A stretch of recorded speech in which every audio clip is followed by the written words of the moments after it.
Hi, shalom everybody, it's your brother Leon the Servant back here with another video. It's y'all blessed day. Ka'Allah to the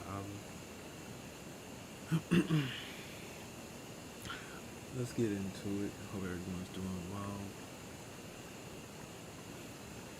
I wanted to have this discussion. I just wanted you guys to hear it, flow through it, about the luminaries, astrology, timing, and why timing is important.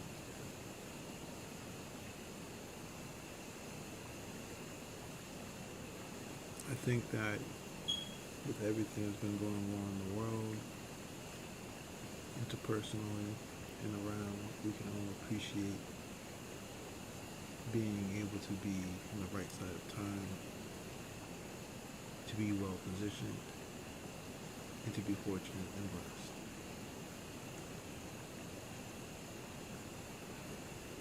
I want to first get into the title. What is astrology? When I was growing up, I've always heard from a very religious mindset that astrology is BS and that it's the devil's work and that's just that.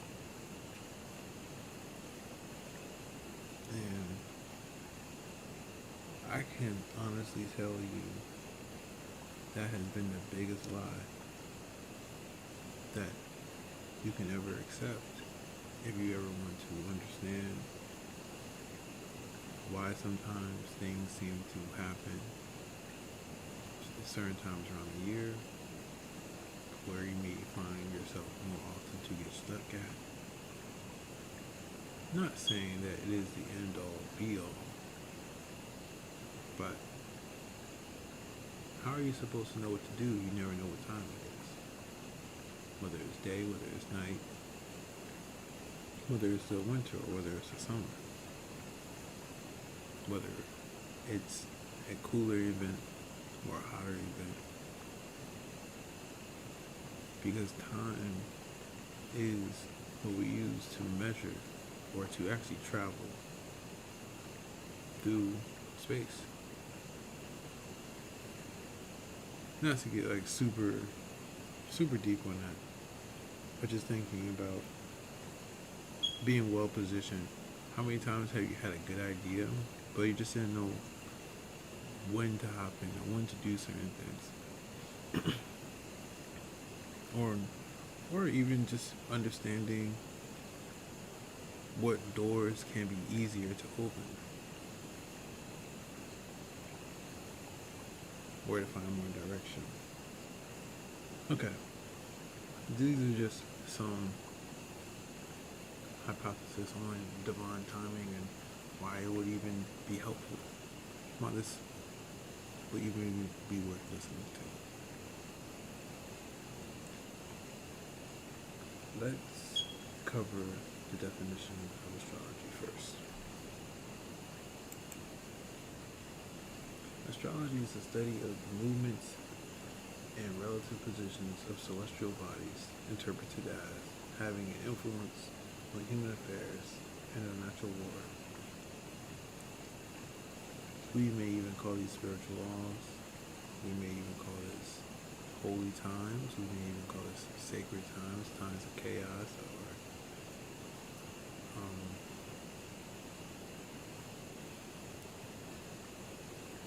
a calendar, a schedule. We say that we understand that a lot of things are not done by coincidence. Poisonings, rituals, sacrifices by quote-unquote elite or witches, warlocks. And they always choose certain dates, certain celestial times. And we, a lot of times, will share the sentiment of that is supposed to make them stronger or to help influence whatever they're trying to conjure and into this world. And then there's also the conversation of, well, if this is a time that the spiritual veil is thinner, where more spiritually good things or bad things could happen. This is the time where maybe blessings, curses, prayers can be received and delivered.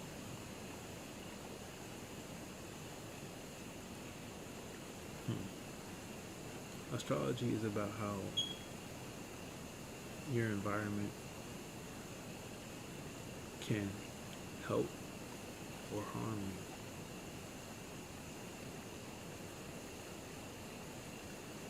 you. And I mean, it can get much more deeper than this, because a lot of people can, superimpose this onto the very current events happening in life, and I think that it can get that deep.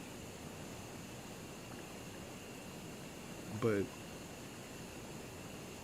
before we go there, why? Where could you find such a dastardly claim? I think that that's important too. And that goes back to just divine timing. Like, what if this is the very fabric of the existence that we live? We know that we live in something. In the universe, a world, a creation, something. What if this is how this something helps us get through life? Being on time and not late for the great opportunities. Worth a questioning. And since most of my audience and what have you are a lot more familiar with the Bible, we're going to use this as a spiritual system that opens up these questions, and then we're going to go deeper into the scientific aspects and ramifications, and how this can be observed.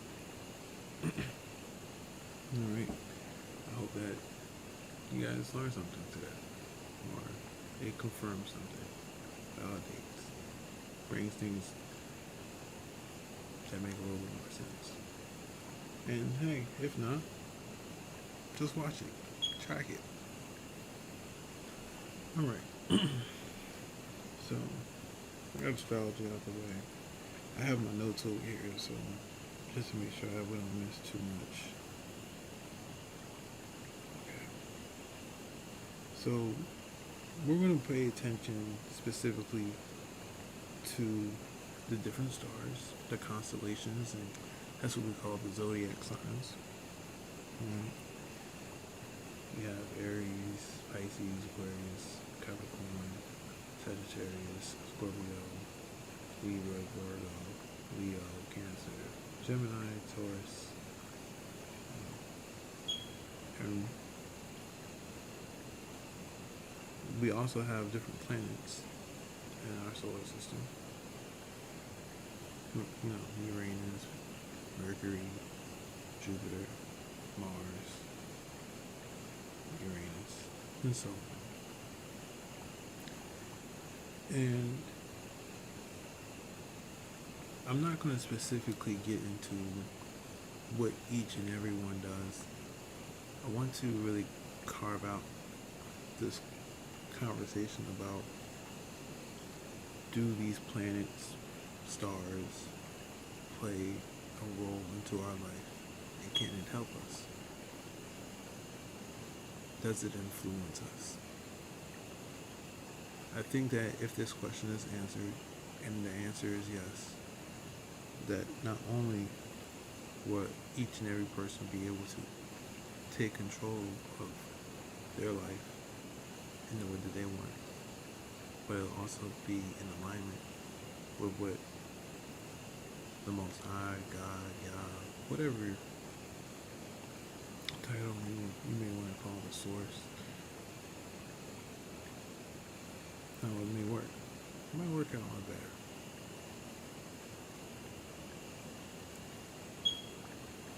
You know, if I'm crazy, say it, whatever.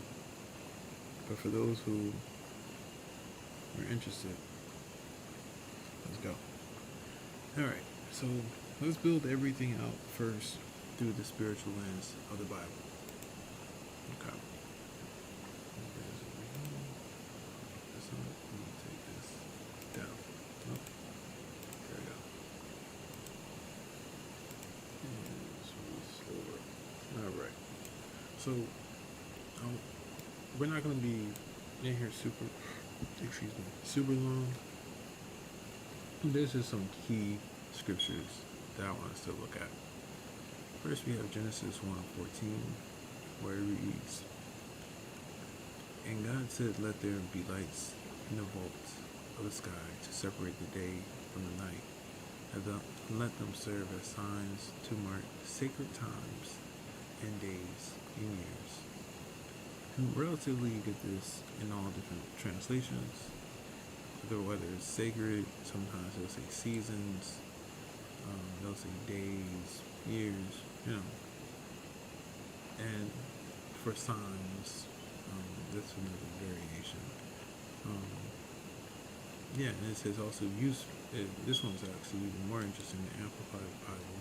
It says, "Then God said, let there be light bearers, sun, moon, stars, in the expanse of the heavens, to separate the day from the night, and let them be useful for signs, tokens of God's provident care, and for marking seasons, days, and years." And that's a really interesting one. Okay. For signs for festivals. Okay. Now, that gets really interesting.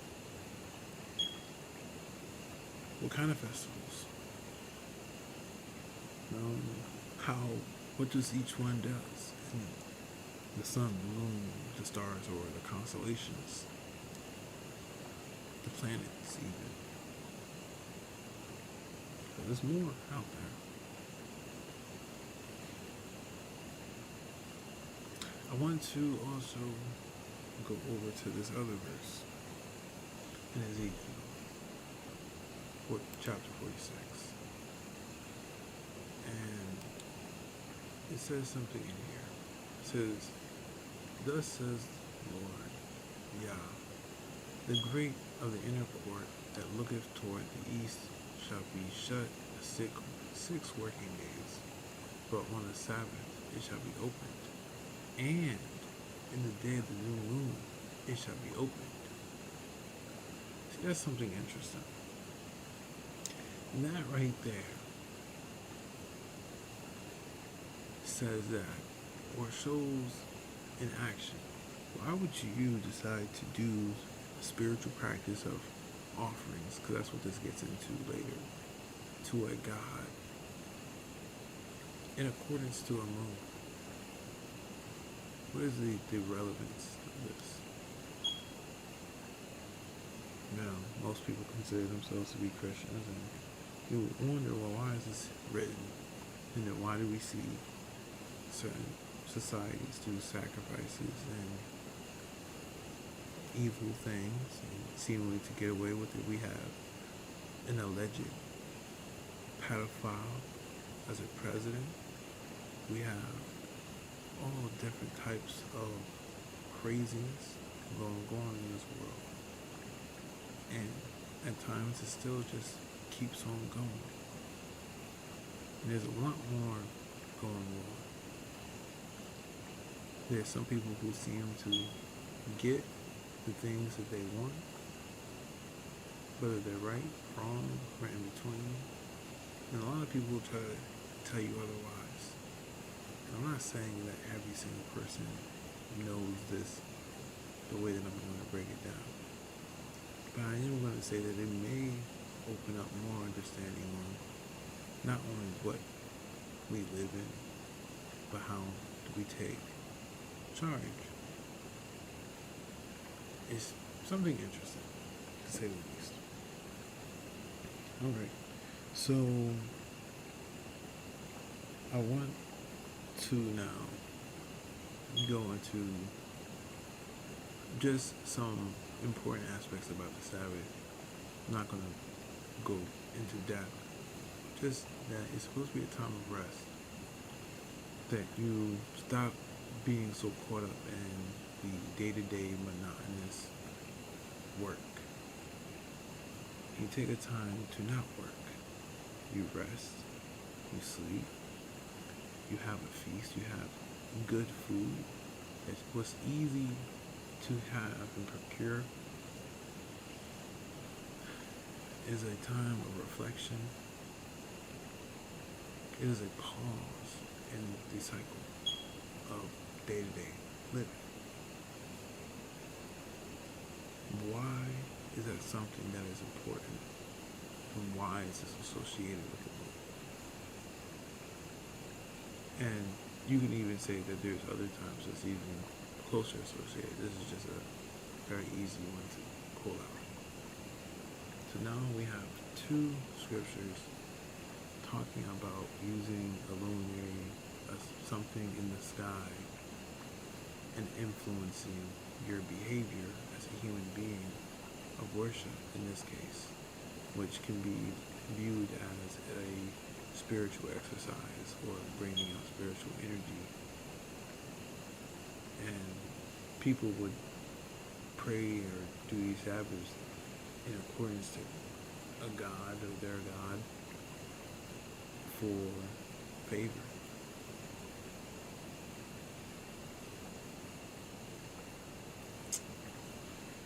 It's interesting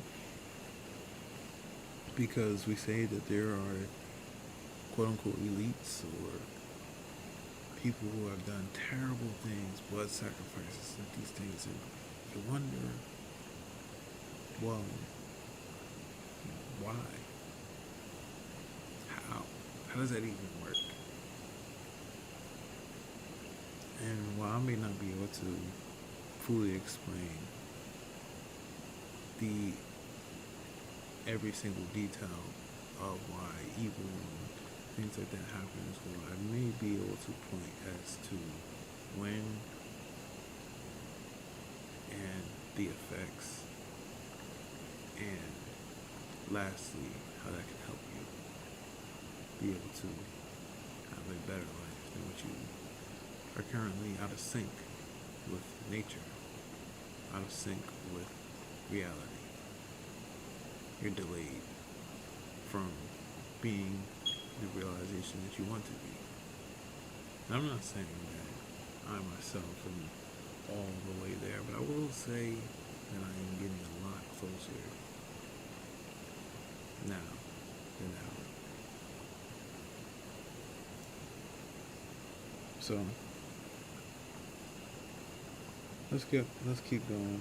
Let's actually get into the science of this.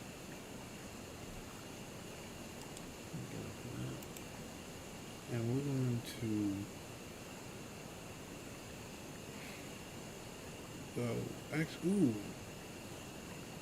you know what?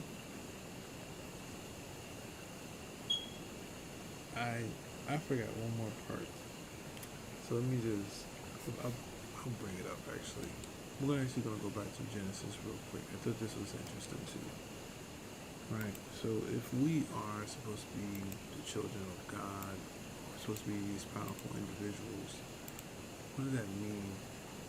What can God do that maybe we can do, or maybe we can understand and work with? And in the beginning, it talks about how God winds up speaking to water, and then we have it so that the water is now transformed. It's been invoked and creates a firmament. It creates light and darkness.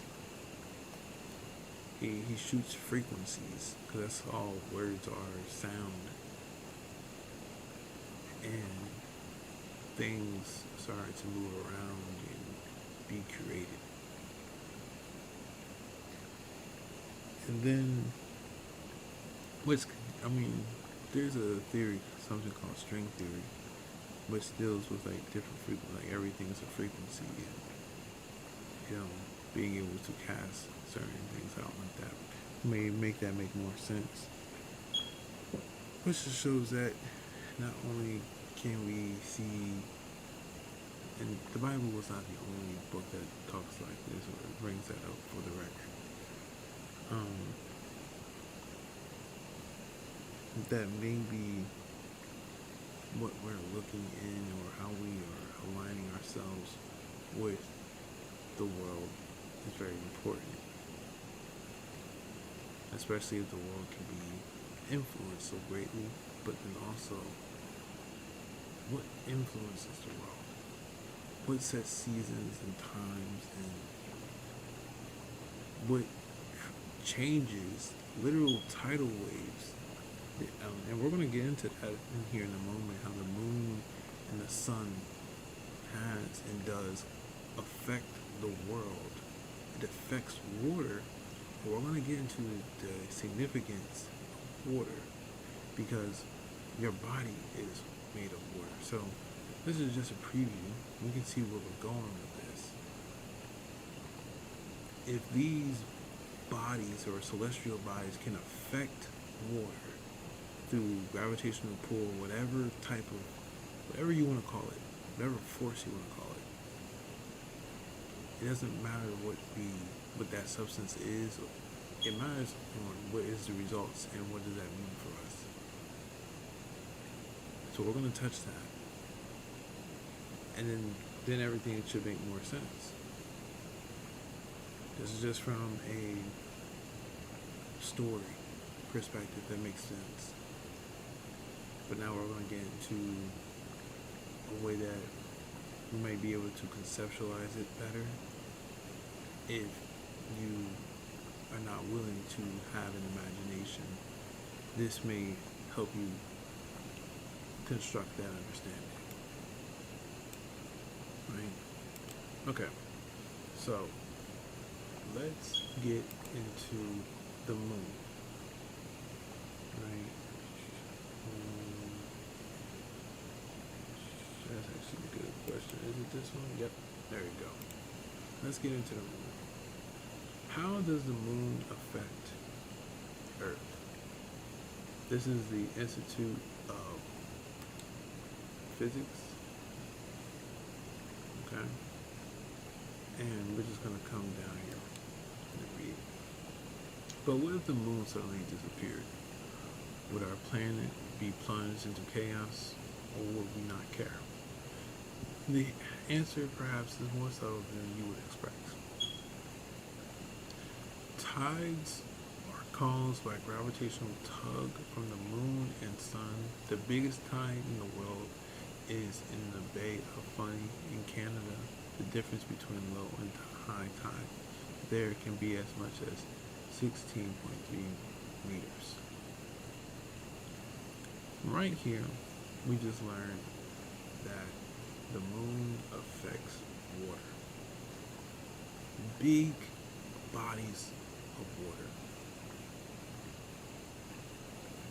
Now, as I said earlier, your body is 60 to 70% water. Why would it not affect you? It is not even touching the planet. It's shaking, moving, pushing, pulling, affecting water. And it's not touching it.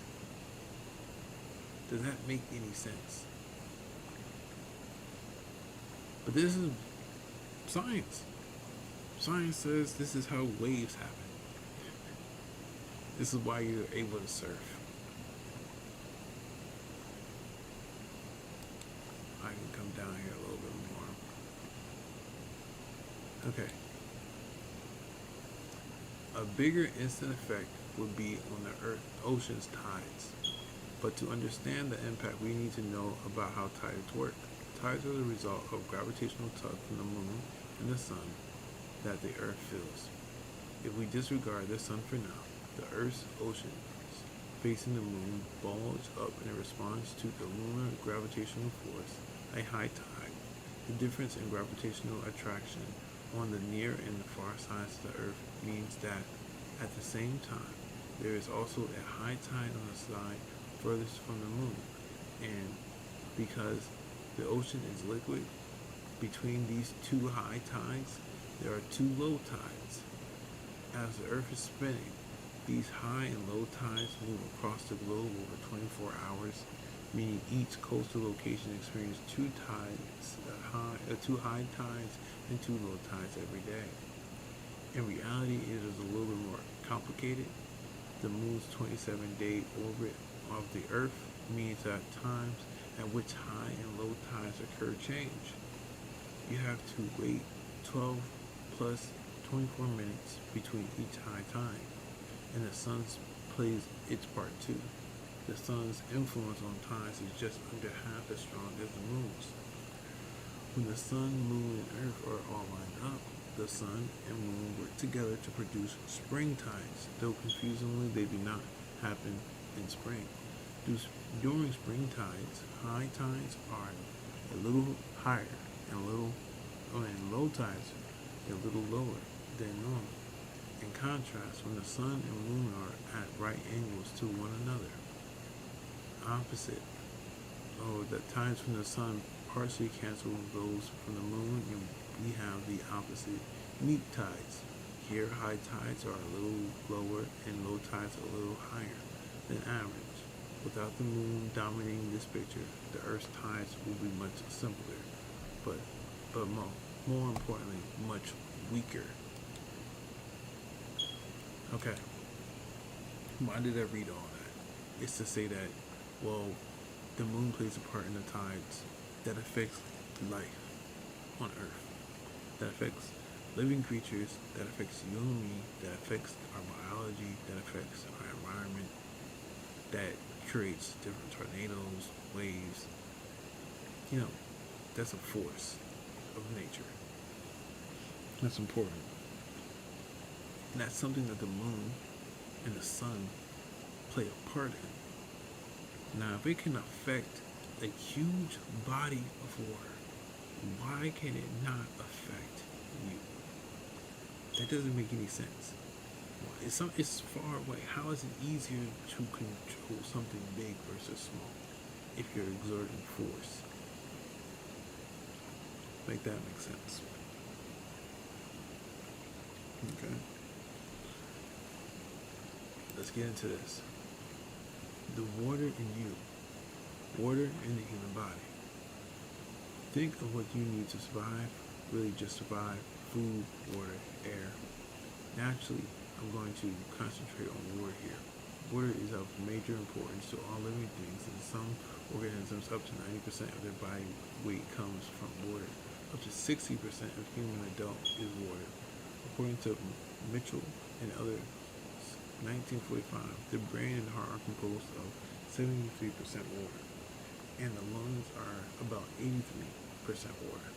The skin contains 64% water, muscles and kidneys 79% water, and even the bones are watery, 31%.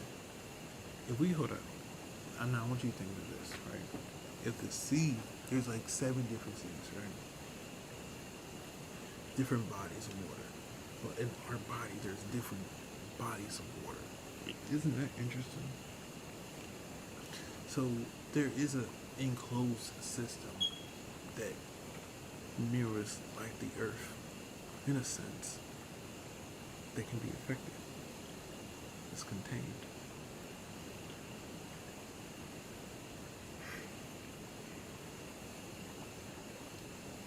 Excuse me. Okay. So, I don't think there's really much more to go over here besides how important water really is. So we're going to come down here to say water serves a number of essential functions to keep us all going. A vital nutrient to life of every cell. Acts first as a building material. It regulates our internal body temperature by sweating and respiration.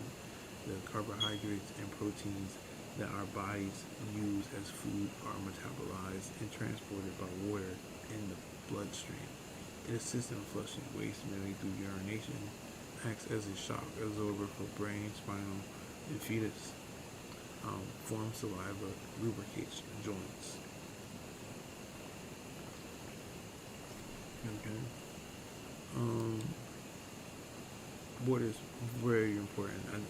We say we understand how important water is, but let's just get a little bit deeper to really have a real understanding of this. So why your brain needs proper hydration every day. The human brain requires a steady supply of various vitamins and essential nutrients. Most of them are supplied through the brain through sufficient water. The brain is composed of approximately 75% water, highlighting the importance of adequate hydration. Proper hydration positively affects cognitive abilities and brain functions. Maintaining proper hydration is essential for virtually every aspect of human health. Proper hydration supports optimum neurotransmitter function. Neurotransmitters facilitate communication between neurons and play in neurogenesis, the formation of new neurons. Maintaining proper fluid balance is essential for optimum body function.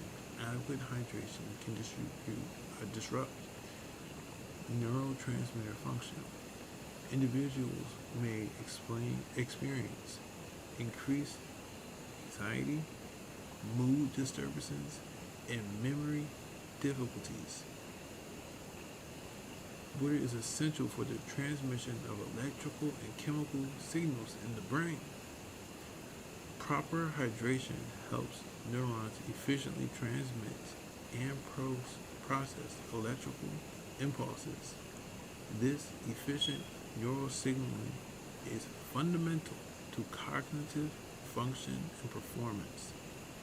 Insufficient water slows down neurotransmission and reduces information processing. The relationship between brain function and hydration is profound. A slight lack of water over a long period of time impairs memory, attention, and concentration. People often experience mental fogginess, poor concentration, and difficulty with complex tasks. Okay. Now,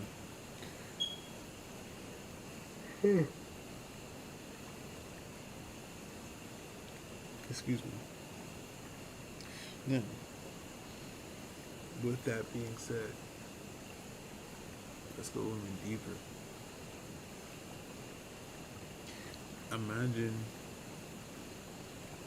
that water changes its molecular structure based off of words that is said to it, just like how the Bible does, in a sense. That's been proven as well.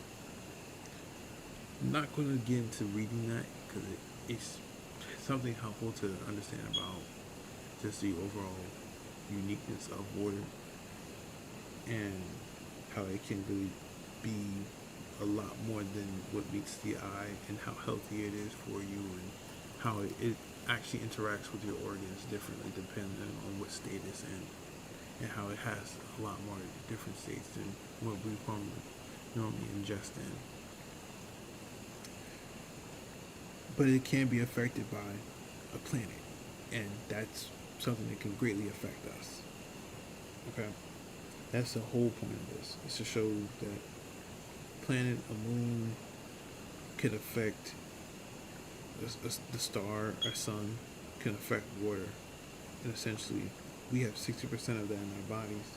So there's definitely something that can be happening to us based off of things moving outside in quote-unquote space, the firmament, whatever you want to call it. It's very possible. And it's also very interesting that the Bible now tells you on certain days with the moon, you should come together as a family, you should have a feast. The true Trinity should be involved, the Father, the Mother, the Child.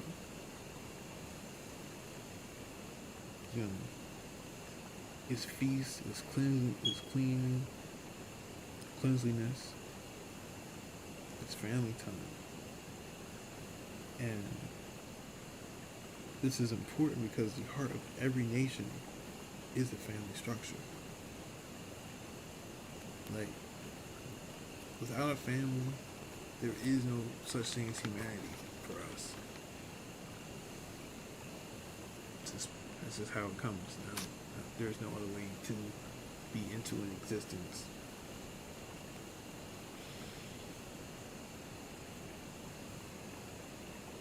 So now we're getting to there's no other way to live but to have these aspects, which is interesting to say the least. Some may say extreme, which actually let me bring that up. For those who think this is a little extreme, this is on the Cleveland Clinic. Does the moon affect humans? It reads, for centuries, the moon and how it affects human behavior has been at the center of mythology and folklore around the world.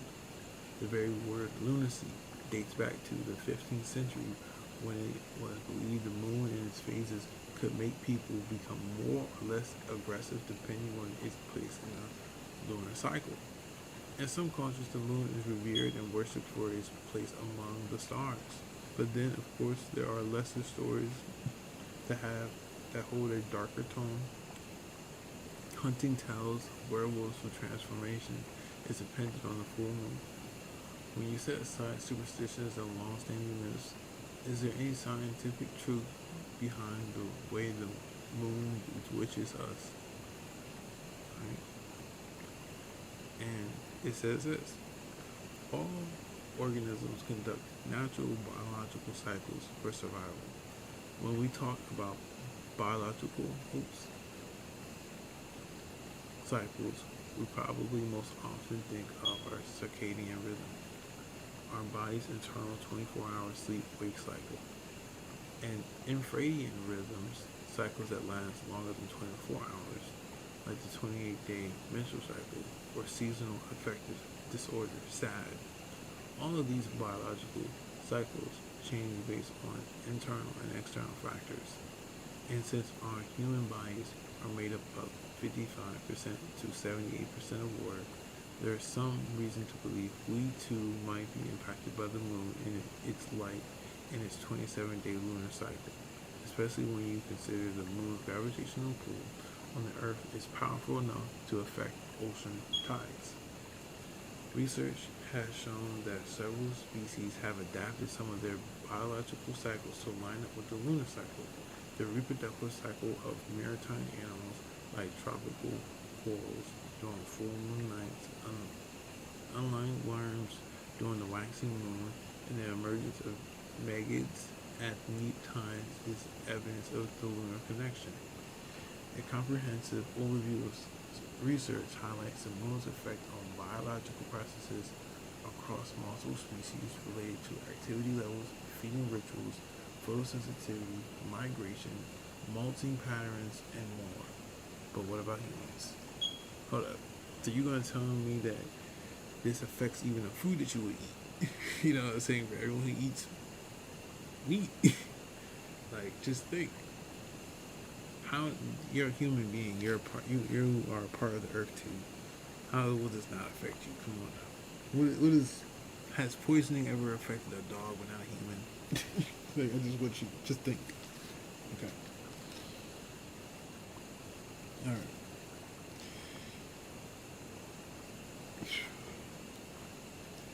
And for those who think that, oh well, yeah, you can no. Any type of poison, even for stuff for insecticides and stuff like that, we find that that's still not good for us to eat. Even if it doesn't kill us, it's still not good for us. So like I said, has it ever not been good? So, let's move deeper into this.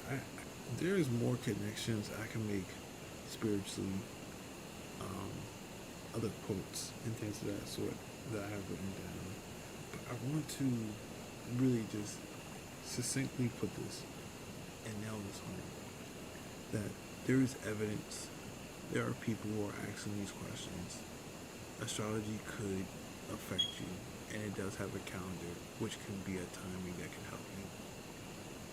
is what I propose. And it's also something that our ancestors did. So let me bring that up real quick too.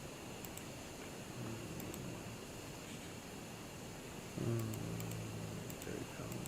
Look at that. Let me, I think. Actually, let's also talk about the energy of the planets first before we do that, because I thought this was something interesting as well. So yes, planets give off energy. So that's also something else. Like with the gravitational pull, it can be also considered energy. And then we get this infrared radiation, and that's when things even get even more interesting. You know what I'm saying? We all know that different degrees of radiation, whether they may not always be as harmful, some could be really bad, they affect the body. You know what I'm saying? It's just a part of human life. It's a part of it. It's true. It's scientifically fact. What does that mean? How does that affect us? You know what I'm saying? I'm pretty sure Jupiter and Saturn don't feel the same. The two different planets. They shoot out radiation depending on how close we are and things of that sort. The moon itself affects the world and potentially us. Why could not another planet? It's all the same understanding. It's a big ass thing in the sky. I don't know what else to say. It's a matter. And it has a purpose.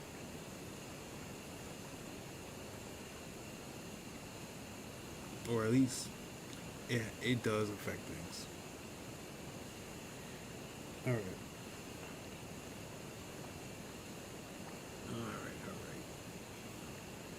I have some other stuff on here with infrared and more stuff dealing with these planets. But to be honest, I'm gonna flash them up here for those who are interested on how infrared energy can actually affect the willingness and of atoms to move or to do things, to not do things. And if it's affecting solids and liquids and gases, and you're made up of solids and liquids and gases, I think it's just possible. You know, some people really try to make this sound like you're crazy. But like when you just apply what you couldn't even try to observe of the world, you try to apply what you even hear in spiritual systems, like anything that has you think about why things may happen, the way they happen, when they happen, you wind up coming to something like this.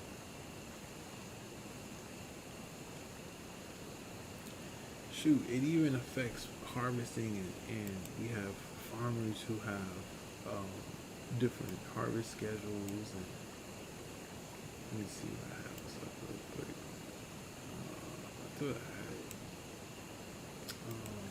I'll just do this. Give me 1 second.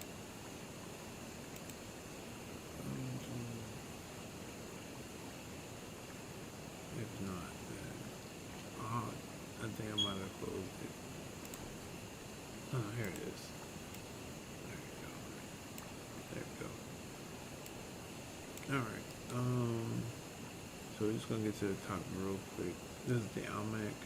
Planning by the moon from the Old Farmer's Almanac. What is planning by the moon? From what we're seeing, many trend watchers are confusing about planting by the moon. No. Let me come down. So there's a belief right here that seeds absorb more water between the new moon and the full moon because moisture is increasingly drawn to the soil surface during this period. This extra moisture causes seeds to swell, prompting stronger germination and better established plants. Throughout history, people have planted according to the moon phases, from the ancient Egyptians to the Romans. Pliny to the Elder, a Roman historian, wrote about the moon's influence on agriculture. Even in completely different regions like China and Africa, the moon cycles were considered in planting practices. Many Native American tribes followed the lunar calendar for planting, as did the founding fathers of the United States. Okay, this is important because once again, farming is on the antithesis of our existence, being able to eat, and generally needs a family structure. It's not something you can do really alone. It builds off and builds into community. So, with that being said, there is an easy way to start getting involved. I'm not over here asking someone to get super deep into astrology. I'm not saying I ain't. But what can you do to take away today that this can be useful? I would say that if you're interested, download a moon app, right? That tells you when there's a new moon, when there's a waning moon, when there's a waxing moon, when there's a full moon. Check when it is a new moon, which there's nothing out in the sky. Check when there's a quarter moon, a full moon, 3/4 moon, and the waning and waxing equivalents. And in those time periods, you talk and you get closer with the Most High, with your ancestors, your past loved ones. Take time to be intentional. Those are times when the veil is much thinner. And if you have goals, aspirations, this may be times to just contemplate, take some time to reflect on how to improve. If you guys are interested in more, I'll make a part 2. We can get into more details on how each one can be a little bit more different, things to practice in that, and why they may work. We can get deeper into the other planets and the meaning behind them, and how that may help, and how you can go from living one life to a different life by being one time with the celestial bodies that God, the universe, has planted in here. It's worth considering, but I'm not gonna lie, we do see the sacrifices that do. We do see a lot of the craziness that happens in the world, and it always seems to happen around certain times. It's worth checking out. Hey, even just learning a little bit about the world around you, I feel as though that was a good thing. And for those who are able to truly receive and this blesses you, let that be so. And for those who this wasn't for, well, there's more to come. This is just something that I wanted to share. That being said, Mr. Brother Leon, servant with spiritual edification with practical application.